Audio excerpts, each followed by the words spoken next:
Are you a little stuffy, Brian? No, I'm No? good. All right. Sound a little sniffly. It's allergy season, so maybe a little sniffler here, a sniffle there. I don't You ever know. do a nasal flush? Yeah, I Yeah. love a good nasal flush. You love you could get addicted to those things. That's That's a why I thing. don't do it too regularly because It's like I don't want to ChapStick. get addicted. If you do ChapStick, you ever do ChapStick? People that do ChapStick get addicted to ChapSticks. I intentionally don't do chapstick because I've heard that it's not just like a mental thing, but like your lips can get addicted to it, and then your lips get really chapped if you don't have it on. And I'm like, my lips are usually not too chapped, so might as well not use it. What is the hold on. I want to analyze something you just said real quick. You said it's not that you're addicted to it, it's that your lips are addicted to it. Right. It's not like a mental addiction. Like your body actually adjusts where you're like, That is all addiction. well, okay, fine. There's That is also like addiction. there's also like mental addiction where you I can like can't think about even anything else other than my dry lips. That is addiction. yes, and your body can adjust so that your lips become more chapped because they're used to having things applied to them, as opposed to something Yeah. that doesn't affect you in a physiological way that continues on. There's mental addiction, a thing that has less physiological uh, impact on you. What time was it this morning when you had your first pipe of the day? Why do you ask, Philip? It seems tangentially related. That's why. Yeah, I don't know. Maybe. I Okay. don't feel like that's an addiction. Nicotine's not an addictive thing at all. Nah. I think it's actually really cool. Actually, I want to be more like you. You're like the Hemingway of the e-commerce thought leadership crew. Love Yeah, it. that's why I don't show people that I smoke a pipe sometimes, because I don't want to get typecast. That's. Have you done Zen? No, No, dude. If you're gonna ingest that's how you get nicotine, locked in. You there's got to lock only in. You got to get some one way. focus. Zen, chew, disgusting. E-cigarettes, disgusting. Vaping, disgusting. Zen boys, dude. There's only The bathroom at 1909 has like 5 or 6, empty spent canisters of Zen at any given time. They're locked in. They're locked in. Absolutely locked in. They take a picture of themselves in the fighter jet, and Zen is on the dash. I freaking love it. I love it. Yeah. Okay.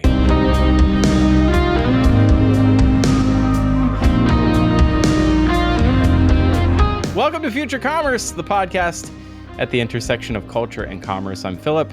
I'm Brian. I don't know how much longer we can use that. I feel like we need to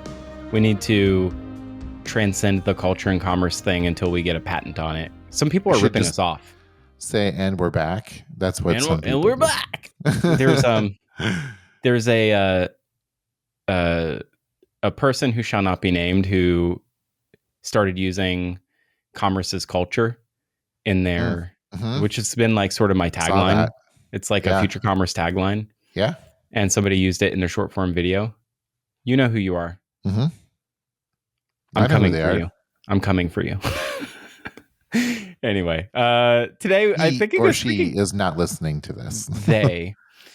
We are gonna go deep, I think, today on a bunch of Walmart stuff, because Walmart is doing. It's the year of Walmart. It is the year of Walmart, weirdly, which I thought 2023 was the year of Walmart. Walmart's just on fire. So there's a lot to talk about today. I think I want to start with Walmart Realm, which is something we can get into here today. And then I want to work backwards to the last two very obvious plays that they've been making towards a younger female media savvy audience. And I think just because there's so much there that is shopping content, it is e-commerce centric, but it's entertainment, and it's not. It just gets the e-commerce crowd so riled up because they're like, this is an agency that has gone amok. This will never Yeah. convert. And I'm Yeah. like, you're missing the point. Yes. Totally. So I'd love to get into some of that today. But before we do, you can get ad-free versions of this podcast and all future commerce properties by joining the membership. And that's also the way that you're going to get exclusive content, including our bonus After Darks. So you can get all of that at futurecommerce.com/plus. You'll also get access to our private GPT, monthly one-on-one, a member social, which we have coming up. Our first one will happen at the beginning of Q3, where you can meet other Future Commerce Plus members. And then you get access to our salon dinner events, where Brian hosts incredibly very expensive, fancy wine that will one day put us out of business. But also meet other amazing futurists just like yourself, and save on discount prints and on print and merch.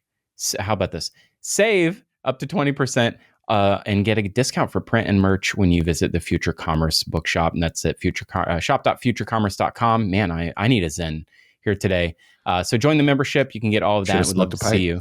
I should actually. The episode title today, Oral Fixation. To be fair, Walmart Realm and Oral Fixation.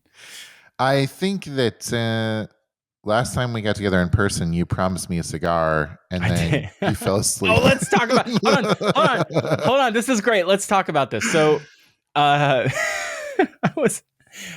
had so many plans for that night, and then I was really mad because when you left, you took all the stuff with you. I was what did I take with me? Well, we bought a bunch of things. So we had this idea that we were going to like sleaze in After Dark recording. We're gonna be like. We were going to like Red Scare meets Future Commerce Edition. We were going to sit around, smoke cigars. And you were like, it's going to be awesome. It was going to be awesome. And then I fell asleep. But we were at Erewhon. We're walking around Erewhon. And what did we walk up? What all did we buy? We walked out with a bunch of stuff. Oh, man. We got the spicy ghee, which was delicious. Did you end up drinking it? I drank 2 of them. They were so good. I did not have one. Dude, I did leave that in the hotel when I left in the morning. I know. Like, it was sitting there for you to wake up to. I'm so mad. Well, I don't know. You wake up, you brush your teeth, you have some coffee. Is the next thing you want is like a spicy ghee sumac something or other? I don't know. I think so. But then I smoke smoke a pipe at 7 o'clock in the morning. That's a normal thing. I was going to smoke a cigar with you. and then I didn't. I feel very bad, what we actually. did? So we walked through Erewhon and we bumped into the tinned fish, which I found out that day, that fateful day in which you fell asleep, that you have never had tinned fish before. I've never had it. I eat tinned fish like every day, actually. That is a YouTube short. I'm not a hot girl, so I don't eat tinned fish on a regular basis. I'm sorry. I don't think I'm a hot girl, but I do eat tinned fish on a regular basis. You play one on the internet. That's for sure. I just don't want to get typecast, Philip. That's why no one knows this. By the way, this is like the most Brian thing ever. So we're standing in Erewhon and we're looking at the thing, and Brian is rattling off, well, this costs so much at my local Kroger or whatever. And you were like... I do keep track of prices in my head. I can't help it. What's the name of the grocery store near you? It's a Kroger brand. QFC. Quality Food Center originally. I think. I get this brand at my QFC, but you got to get the one with the olive oil. And I'm sitting here the next shelf up, so it was like 2 for $5, which actually was a good deal. I think that's not a bad price for that. That's a great price. I don't think anything's been $2.50 at Erewhon ever. Maybe, yeah, that's probably true. To be fair, you can get. That particular brand has been in Costco before, and it worked out to like $1.25 per. But that's rare. Like finding it in Costco is hard. A pallet of 10 I generally fish. get the season brand ones, which are delicious, and I prefer them to the ones that they got in Costco anyway, because the ones they got in Costco had like skin on, bone in, which is a little much. Like I like it, but I prefer the skinless, boneless ones, which are not as healthy, I know. And these were sardines? Sardines, yeah. Sardines, okay. Yep. Yeah, so I was fully on board with doing all of these things. I was like, I'm going to have some 10 fish.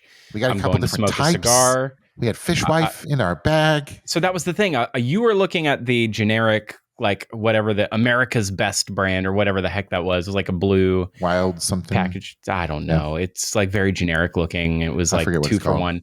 And I 2 was for looking 1. at the Fish Wife, which is like Wild $15 for a Planet. Wild Planet. Thanks, Wild Erica. Planet. Thank you. Thank you. Thank you, Erica. I was looking at the next row down, which is, I'm sure, an identical product for 5 times the cost. And I was like, let's get one of those too. No, hold up. There's actually more variety in terms of like quality and flavor and experience than you would think among tin fish of the sardine variety. I guarantee you that producer Erica would agree with me on this. That's very true. What was the flavor of the Fishwife 10 that we picked I think we up? got an OG. Oh no, we went with one that was a little spicy. I forget which. Yeah, didn't you? Should have brought it with. It was all in your room. You could have stole brought it. You took it. You No. took it with you. You took I all didn't. of that with you. Nope. I don't have it. Brian. I left a bottle of wine that I didn't mean to leave, and I also left everything else. Chili Crisp. I think that's the one. Yeah. No, it's not. Chili First of all, hold on. No. It was not sitting in the hotel room. Brian, when you left, it was not in my hotel room. Well, I guess I did it better get go. Stolen? No. I think it got stolen. I think our Fishwife got pilfered. Man. I think it did. That's lame. I'm going to double check my bag. Maybe I think you took it. Slipped it I think into you. a pocket I think you somewhere. took it. I think you took it. Yeah, He's got Fishwife in his pocket, and his other one's hailing a taxi cab. That's a Wolfpack song right there, if I ever heard one. That was an Alanis Morissette reference, I'll have you know. All right. Oh, was it? Oh, okay. let's have a real show. We haven't, what the heck is going on? I don't know. This is more like After Dark. Futurecommerce.com/plus if you want more content like that. Join the membership. You'll get an After Dark. I don't know what this is today. Let's talk Walmart. Another place you can get tin fish, but probably not Gia. And I owe you definitely get some good tin fish at Walmart. I've bought it there. I'm sure you can. Walmart Realm launched this week over on Future Commerce on YouTube. We did we got a breakdown that's coming out this weekend. We did a long form, like 2,500 words about Walmart Realm. So if you want to go check that out, we can link it up in the show note, futurecommerce.com, and hit up the Senses, which is our newsletter. And what I called this was Y'alternative, the Walmart Realm breakdown. And I basically wrote this piece that goes back to a seminal work. Jim Collins wrote this book called Built to Last, which I think like everybody has, will read at some point that would listen to this show, but it's called Built to Last: Successful Habits of Visionary Companies. I remember this book because I was simultaneously like reading it and listening to the audiobook at the same time. I don't know, 3 or 4 years ago while training for a race. And there was like all these stories about Sam Walton and his like experimentation in like new store concepts and various, ways that he was building Walmart back in the day. So I kind of created this review of the Walmart Realm concept, Brian, by chopping it into the 2 parts of the Built to Last mentality, which is preserve the core. Yep. And stimulate progress. And that is sort of the idea is like, how do visionary companies become the visionaries that they are? Well, they preserve the core and then they stimulate progress. And that is, I think, what we want to talk about today with Walmart Realm. So the first thing is, what is Walmart Realm? Brian, can you give us like a quick summary of what Walmart Realm is? And don't use the M word. Don't say metaverse. Oh, yeah. We don't like that word. Got it. It's an immersive online experience that has game-like flow to it. And you can go explore different environments and collect rewards and find discounts and find little fun things to do. And there's cool music and you can shop, although more on that later. But the goal, it's an immersive shopping experience, theoretically. Yes, correct. And for the nerds among us, it's built on a platform called, I believe, Imperia. which is a VR shopping platform that actually kind of made some news back, I think, in like 2020, when there was a lot of these online activations that were supposed to be like a virtual online showrooms. They've done some work with like L'Occitane, Hugo Boss, Bloomingdale's, and they're pretty big in the like in that fashion space. What more to say about it? Well, I mean, I think a lot has been made of this experience in the trade press. Modern Retail did a feature on it, and a lot of folks on Twitter basically are taking a big fat dump on it. And I have different perspectives. So, Brian, let's both do a little bit of our personal firsthand experience with Yeah. Walmart Realm, and then we'll kind of cover all the pieces that I think are interesting about it. You went way deeper than I did, no question. I played around with it. It was fun. It was interesting. It was beautiful. Like I thought, gave me like almost like mist vibes, taking you back. And the which is funny because anyone could have done this a long time ago, and there have been immersive shopping experiences like this. You've referenced a few in your article, the Drake one, which was not exactly 3D as you said, but that the like initial reaction that I have is this is fun, and it it does give Walmart a step towards actually a very specific shopper type, which you again got into, and I so yeah, I mean, I guess if we're going to jump to the end, is this the future of shopping? This experience, no. Is this a step towards something that's uh, that's interesting to the consumer that Walmart is targeting? Absolutely, yes. And it's interesting. I'm curious how much money they spent on this, because this might be a less of an effort than people realize, right? It could have been a, a little step, especially when you think about Walmart budgets and investment that they've made in technology. Like this is probably a pretty small drop in that bucket.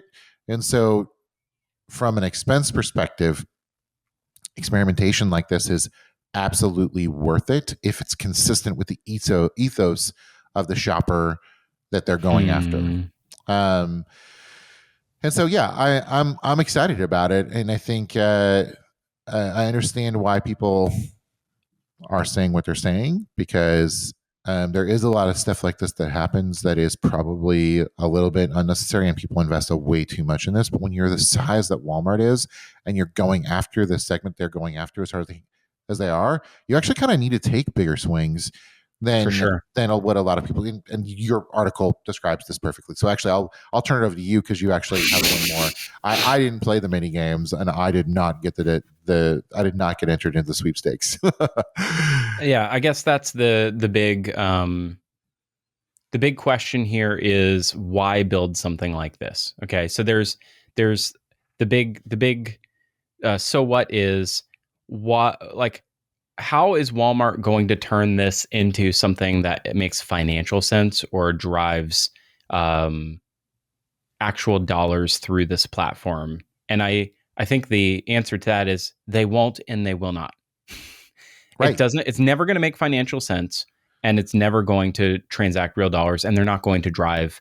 Walmart, outside of the press release, will not drive actual straight traffic. line ROI, clear cut traffic. Yeah. Yeah. That is not how that's not how this is going to work. What this does do is this, just like their Roblox content, is positioned as creator curated collections. So what they did with Roblox was they worked with three what's called UGC creators, or digital content creators. Roblox this year will do $3.3 billion in digital goods sales. So if you're a Roblox user, of which there's 70 million monthly active users, you're spending micro dollars and microtransactions in the owned currency, Robux, on these digital goods. And that could be outfits you wear, accessories, that sort of thing. And so Walmart, when they're activating in that ecosystem, they're partnering with creators that make creator like digital goods. And what they did in that ecosystem that was somewhat novel in Roblox was we're going to partner with these three 3D asset creators that already do millions of dollars in assets every year. And we're going to partner with them so that they lend legitimacy to Walmart. But what we're doing is we're having them create the UGC or the 3D digital assets of goods that you can buy through the Walmart shopping experience in Roblox and then get the physical version of it. And we've called this digital twins, right? So if you buy the insulated water cup for $12, well, it's going to get delivered to your home, but your character in Roblox could have that equipped as well with the 3D version, or the hobo bag, or the Bluetooth headphones. Okay. Yep. So that was a creator centric experience.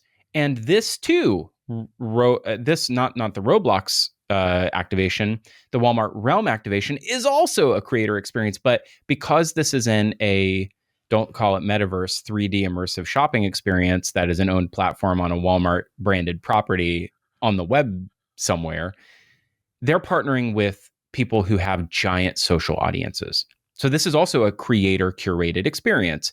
And in each of these realms or these three lands, they're called So Jelly, Y'alternative, and Go Chromatic. They're each curated. Which one was your favorite? Y'alternative, but only because of the copyright infringement that I'll tell you about in a minute. Also, I love a portmanteau.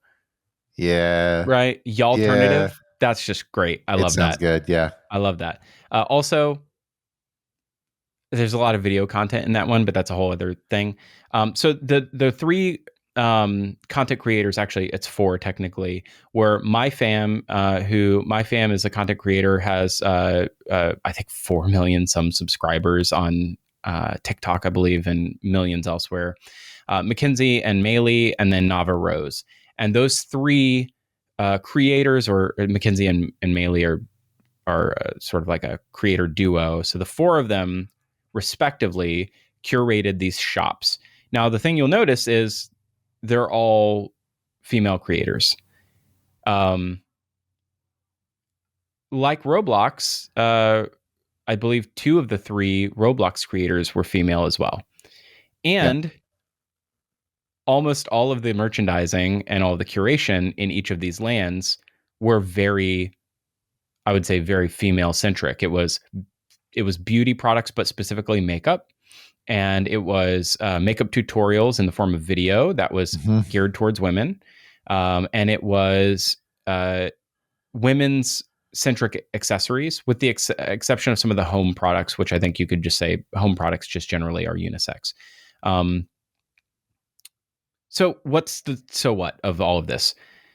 I think the idea here is that if you take it all in of their of the Walmart Realm strategy, it seems to me that between this and Roblox, they are trying to create experiences that are directionally hedging future efforts around short form video, affiliate driven revenue through content creators who are driving traffic to owned properties that Walmart is creating. They are short-term activations, but they lead back to the Walmart.com experience, because this is an integrated Walmart.com experience. And what else does it do? Well, it actually is kind of democratizing the low end of e-commerce of things that you may not go to Walmart in search of. So there are $3 and $4 and $5 products that you can find merchandised in the Walmart Realm experience that you would never go to Walmart.com looking for necessarily. Right. It's for an in-store audience. And I think that's also really important. Like, I think that this is an opportunity to pre-sell. Like, we talked to BK Beauty about the point of transaction and where it actually exists, and actually exists in people's minds first, right? So they may make a decision to buy something. They may or may not buy it online, but this gives them, if they see it in this experience and they see their, the creator they like promoting this, they might make a decision that the next time they're in Yep. Walmart with their parents, that they will beg them to get it. So that that that all into itself is like a lot of kids don't have even the ability to check out because Mm. they don't have a credit card, or they have to go ask mom and dad for their credit card, which they know is not as effective as waiting until they're in the store and requesting an item while they're in their Well, shopping run. Like this might pre be the yeah, on that note, this is where I think the friction of these experiences comes in, is that you have to be 13 years old or older to even access the shopping portions of the right. Roblox. Like, you can't even see the product merchandising. They won't show it to you. So it's in a gated area of the Roblox Discovered. I know that, like, by the way, this is the biggest problem with Walmart Realm versus Roblox Discovered, the Walmart Discovered land in In Roblox. Roblox. Yep. They were released 3 weeks apart from each other.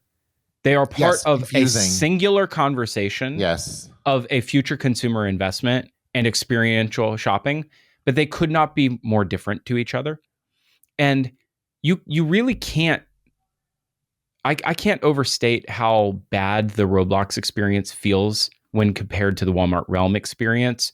As far as an e-commerce integrated shopping experience, that makes me feel like there's something deeper here that could be sticky for a future consumer. Like, there's all Yeah. kinds of things.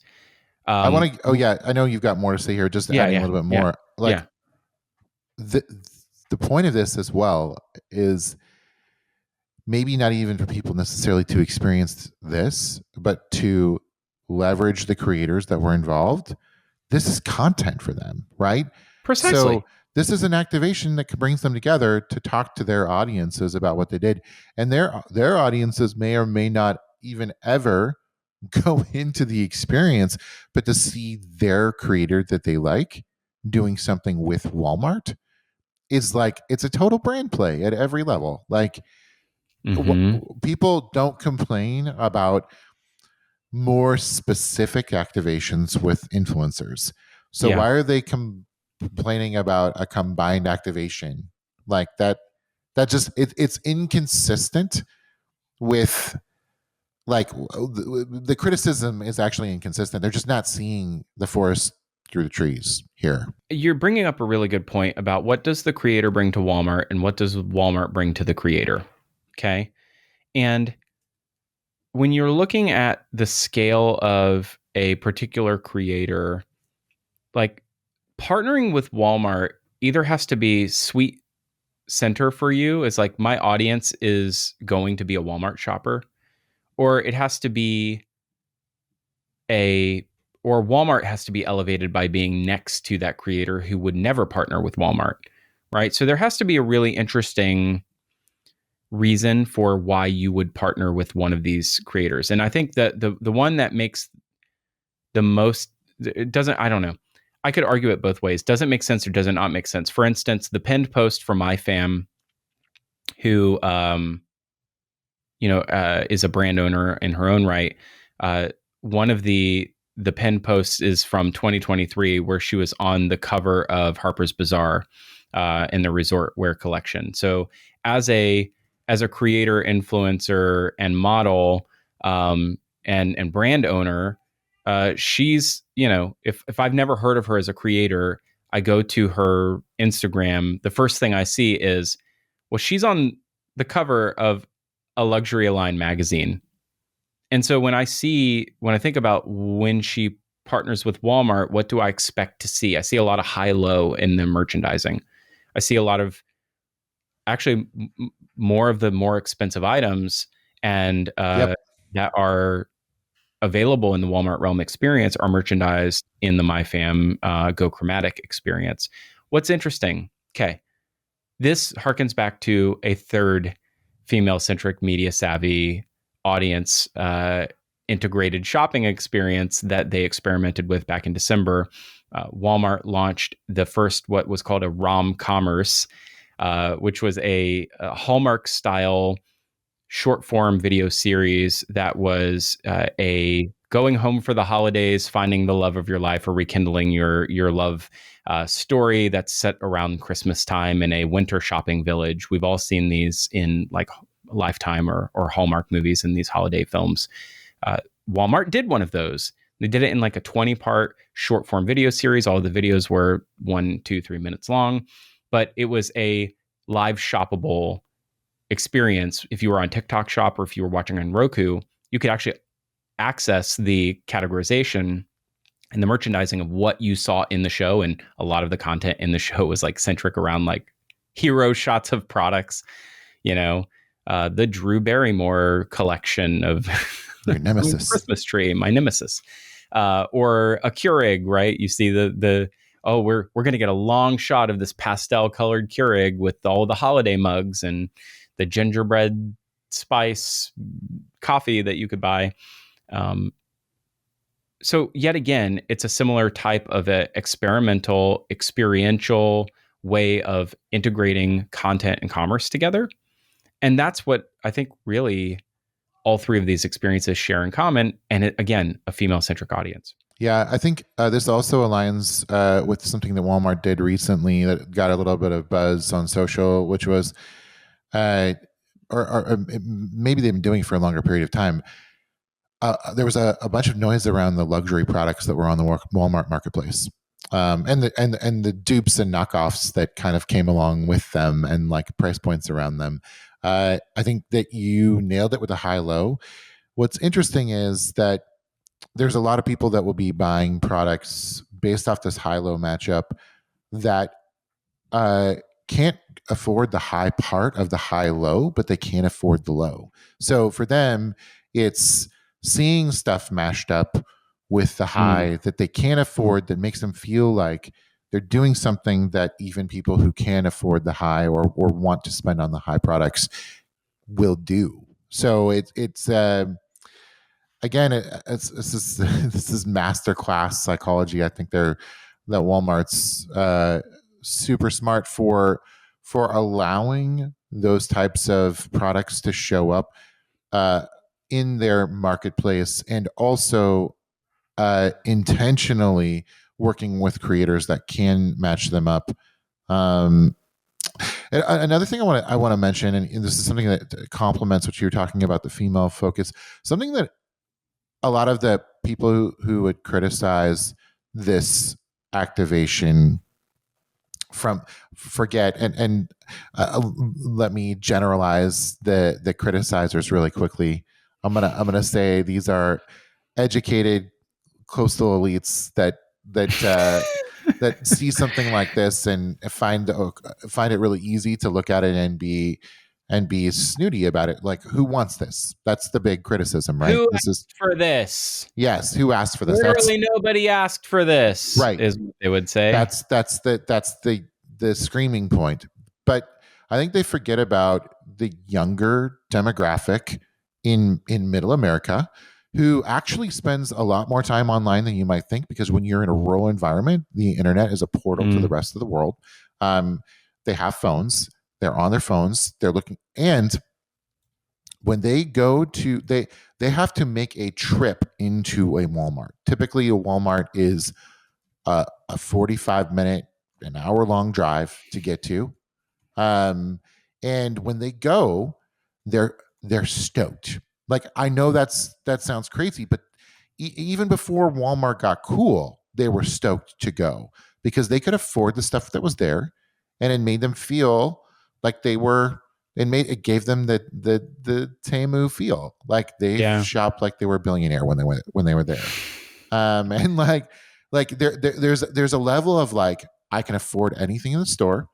I can buy cute or cool stuff that I couldn't get at any other stores, the Dollar Generals around, and I can walk out with a haul. And when I get home, I'm going to be super happy, and I'm going to use all this stuff like on a regular basis. And so I think there's more hype around getting to a Walmart or a Walmart experience like this than people realize. And so to mash up the gaming aesthetic along with the Walmart, the Walmart lifestyle, that high-low thing, like, it's actually hitting all the notes And I think there's a lot that's being missed in that younger demographic, especially like that, like You mean 14, Carly? 15, 16. Yep. Yep. Dead Carly. on. It's Carly. can't afford real life yet. Yeah. Sorry. CROY. Back to you. Back to you. I know that was a parenthetical, but yeah. No. I know that it can also be a little bit of friction if you're listening to this and you're like, these are two middle-aged white males that are People talking don't know about that I lived how in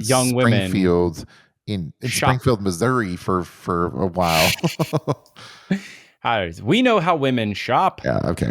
We know how the young women's shop in the world. So that'll be fun to get Anyway. taken out of context. Yeah. I also want to point out that they did merchandise a bunch of $300 handbags, like Michael Kors bags, and some other things in the show. In the Rom Commerce show called Add to Heart. I don't think I called the name of the show out earlier, but it's called Add to Heart. And it's the love story of Jess and Javi, a tale as old as time, where they meet Santa Claus in his Prius. But they,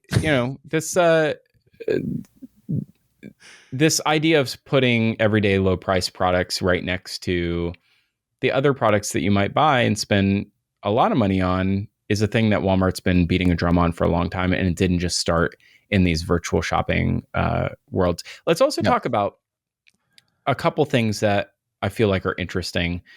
The gamification aspect here. So there's mini games. There's a little detour here.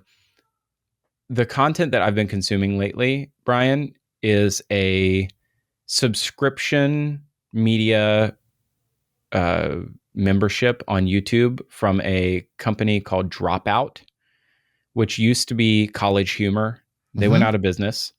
And now they have game shows. They're up for a bunch of Emmys, but they have a bunch of game shows. It sort of began with rebuilding around Dungeons and Dragons and sort of a D&D tabletop game that was staffed by a ton of comedians, which was actually made for some really great YouTube short content. That's originally how they got me. But they started doing all these like very millennial-centric quiz games, send-ups of things that like pop culture-centric Jeopardy type of game, but it's for nerds. It's called Actually. So when you answer, you don't say what is, you say actually. Really interesting, very meta modern. You should check it out. I think it would blow your mind.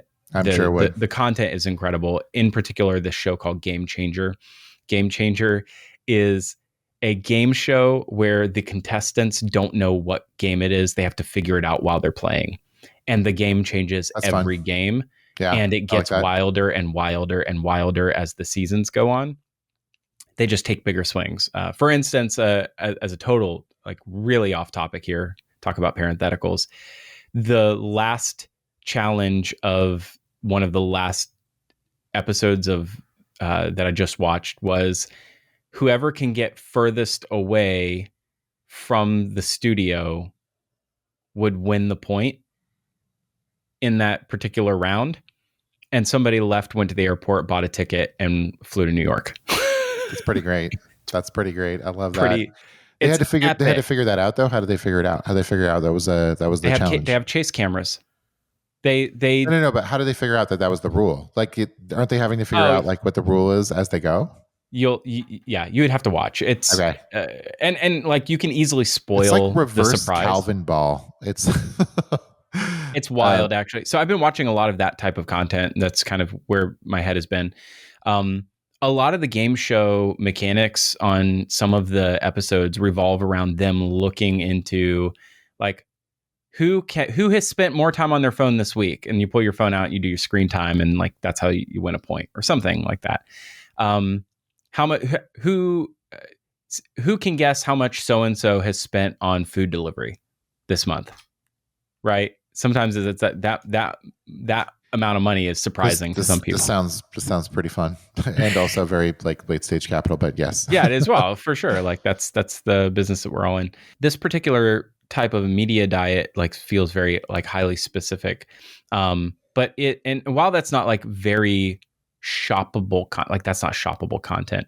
It's the kind of thing that feels like it could be the next step or evolution for more of this type of content meets commerce, in a world where Walmart is creating content like the rom-commerce type content. And that's a Yeah. premium media Ooh. offering. That's the Amazon Prime of the future, is why aren't we doing more of that type of content for a specific type of an audience? And they're hitting across all of the Ooh. age gaps right now. Do you So like do you feel like Roblox Mr. is teens. Yeah. I know where you're going, but just Yeah. I'll finish the Yeah. Roblox is going after teens, right? Walmart Realm is going after the Gen Z, the firm Gen Z potentially, because there's so much of the short form video in there that's seems very specific. The rom-commerce stuff is going after the millennial woman. Like they're trying to hit across the whole scale. But you were about to say something. Yeah, I think you know where I'm going, but like Mr. Beast is basically the sacrificial lamb for this style. Like Mr. Beast, whether or not he fails or succeeds is neither here nor there, but what he's doing is kind of in the vein that what you're talking about, all that instead of working with Mr. Beast, if these brands can raise up their own like proprietary versions of this, like Walmart's been doing with other types of activations, there's opportunity for them to really clean up in sort of the late stage capital type, or meta modern type content Sure. consumption, and turn what they're doing into a gamified, like it's not just enough to get people to sign up for Prime Video through the Prime subscription. Like now it's original content. Oh, it's not just enough to do original content. Now we have to do linear commerce within our original content. Next step is, oh, it's not just enough to do that. We have to have our own set of influencers that people actually care about and follow, and they run their own little game shows. Like, Yeah. It's all getting vertically integrated, and people are going to be using the sort of the modern, like the whatever the latest like game thing is. What's interesting? What was that quiz game that went out of business? That was like it was like trivia HQ. Yeah, Was Trivia HQ for Trivia sure. HQ? Yeah. Downfall was brutal.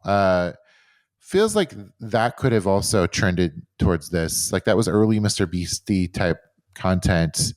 I'm feeling like I think you're right. I think brands could head this direction. That's really smart. Well, I mean, a Mr. Beast Walmart pair up has already happened with chocolate, Feastables. Yeah, right? With Feastables. It's also happened. They've come to think of it. Hold on, didn't they? So they've already pair done all up with this. with Kylie Jenner? Didn't she like go in and like play like mock as a? Oh, that is very meta modern. And was it Kylie? I think it was Kylie. I forget who it was. Somebody fact check me on that. Yeah. But like people did not take kindly to that. Is sitting there scanning groceries and pretending to be. But it got the discourse going. The discourse was fired. Like that. It's true. Yeah, it's true. Well, I don't. I'm going to check that. I'm going to fact check myself right now on that. It was someone in the vein of Kylie if it wasn't her. So you're directionally correct. No, it was Charlie D'Amelio. I take it back. Okay, that's right. Yeah. Okay. All right. Yeah, Charlie D'Amelio. It's, actually that makes a lot more sense because it's a TikTok creator, right? This is somebody who very specifically is of that world. It seems like the strategy is very clear. Okay, protect the core. I think I wrote quite a bit about that. The stimulate progress seems very clear. We know who Walmart is going after. So I went digging to find out what are the demographics of a Walmart shopper today.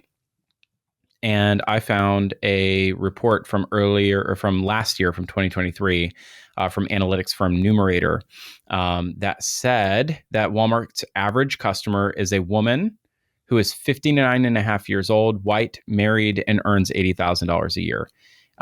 And on average, spends about $50 or $54 a trip and makes 65 trips a year. And while 13.5% of her spending takes place at Walmart and 11% at Amazon. So here's the question. How do you keep and grow that as generations continue to age? Yep. So how do you turn the 35-year-old into decreasing spend with Amazon, increasing spend with Walmart when she's 58? I think that it's not actually necessarily just about keeping and retaining that customer, because I bet if there's a way to take this a step further, a lot of that spending has to do with that woman's children. A A lot of 59.5-year-old woman is shopping for her children? Sorry, I thought you said 33-year-old. 59 and a half average white, an average customer is 59.5-year-old white female shopper who earns I missed that. 80,000 a year. Sorry. I thought you said 33 for some reason. I don't know why. No. 59 and a half year old. Well, that's I mean, they don't have to plan for that person to spend more with them in 30 years, because the odds are that they're not going to be alive. Well, yeah, no, but I guess that my question to you was, it seems pretty obvious to me that they are trying to drive the average age of their average shopper down. Down, totally. With more of these types of brand activations. These are not like, this is not going to drive an I would appreciable argue volume. that they're probably looking at this from a cohort perspective instead of an average age, because there's Sure. a ton of Walmart shoppers that are older that are going to drive this up. In fact, if it's 59 and a half, that means that there's a lot more older shoppers, like that are older than 59 and a half. Sure. And so it would be interesting. It would be interesting to see if there are like weird cohorts that are missing from specific generational moments, or if this is just due to the fact there's a lot of really old Walmart shoppers out there. So I was listening to another podcast, and we can actually wrap now. This was a really good overview. I think we drew a lot of contrasts and talked about a lot of the things that I think are interesting. I think directionally, everything that you could say is a potential future consumer behavior is found in Walmart realm.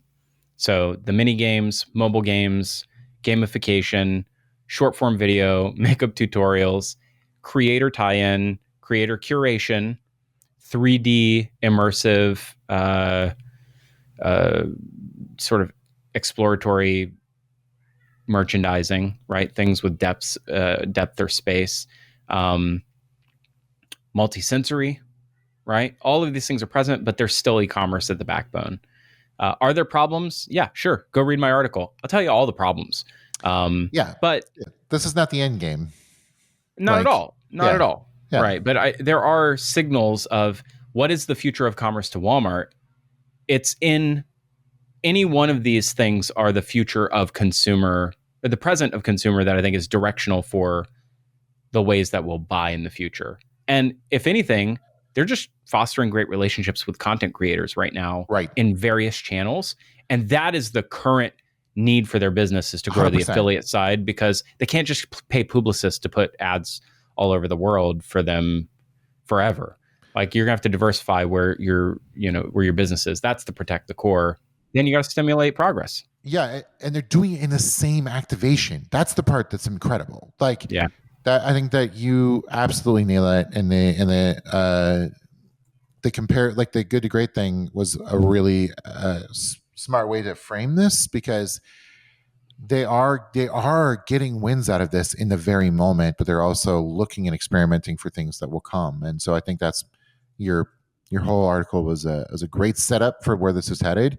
And I do want two more things. So on the gamification side, I think we've talked about this quite a bit, but like that alone as well is very of the moment. The gamified aesthetic is like, it's not just the future aesthetic, is the now aesthetic. Everything is getting more gamified. So again, like, there are wins to be had in this, like, that are here now wins. And so, yeah, great work.